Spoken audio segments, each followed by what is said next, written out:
आज दर्यापूरचे चोडई आज विचार घेऊन या पूर्ण शहरामध्ये जे प्रचार रॅली आणि जे कल्लार मध्ये काल झालं त्याचे निषेधार्थ आज जे सगळ्यांनी आपली विचार रोडवर दाखवली त्यांना माझा एवढंच सांगणं आहे, त्यांनी खुर्च्या फेकल्या,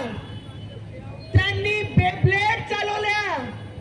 त्यांनी काल चाकू चालवल्या,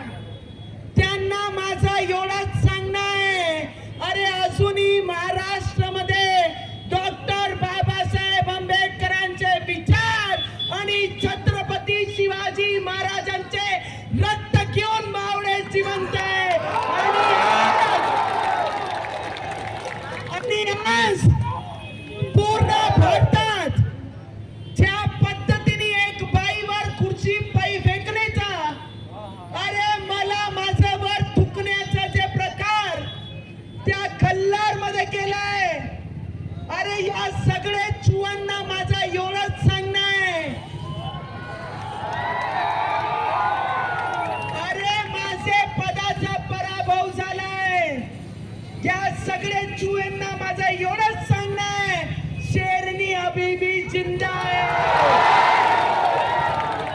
मी आज जोडी इथे जनता आहे ना, सगळ्यांना हात जोडून विनंती करते की उद्धव साहेब,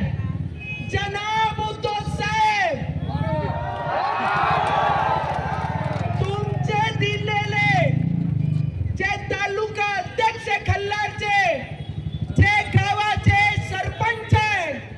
5 वाजतापासून आमच्या लोकांना त्रास देत होते, मंच लावू देत नव्हते, सभा घेऊ देत नव्हते, जनाब उद्धव ठाकरेजी उत्तर द्या, माझे बाळासाहेब ठाकरेंचा रक्त कुठे गेला? अरे एक महिलावर थुकण्याचा प्रकार,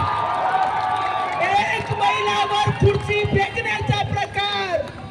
जर तुम्ही करत असाल तर माझे बाळासाहेबांचा रक्त आणि माझे बाळासाहेबांची आत्मा काय म्हणत असाल, ज्या घराचं नाव आमचे बाळासाहेब ठाकरेंनी मातोश्री ठेवला, त्या मातोश्रीच्या नाकाला डुबवण्याचं काम जनाब उद्धव ठाकरेजींनी केलं, त्याचा उत्तर द्या। आज मी सगळी माझी मातृशक्तीला ज्या उद्धव ठाकरेजींनी जे उमेदवार या मतदारसंघामध्ये दिलं, अरे डोक्यावर दारू घेऊन विकण्याचं काम करते, माझा सगळी मातृशक्ती, माझी सगळी युवा मंडळीला एक प्रश्न आहे, या मतदारसंघामध्ये दारू विकणाऱ्या लोकांना आपण मतदान करणार काय? एक बाहेरून पार्सल आलंय, एक बाहेरून पार्सल आला, अरे 900 कोटीचा बँक घोटाळा करून 9,000 कामगार लोक, गोरगरीब लोक ज्यांनी त्या अकाउंट मध्ये पैसे टाकले स्वतःचे मुलीचे लग्नाकरिता, कोणी त्या बँकेमध्ये पैसे टाकले आपल्या मुलांचे शिक्षणाकरिता, आज ते इथे पार्सल परत 10 वर्षानंतर अमरावती जिल्ह्यामध्ये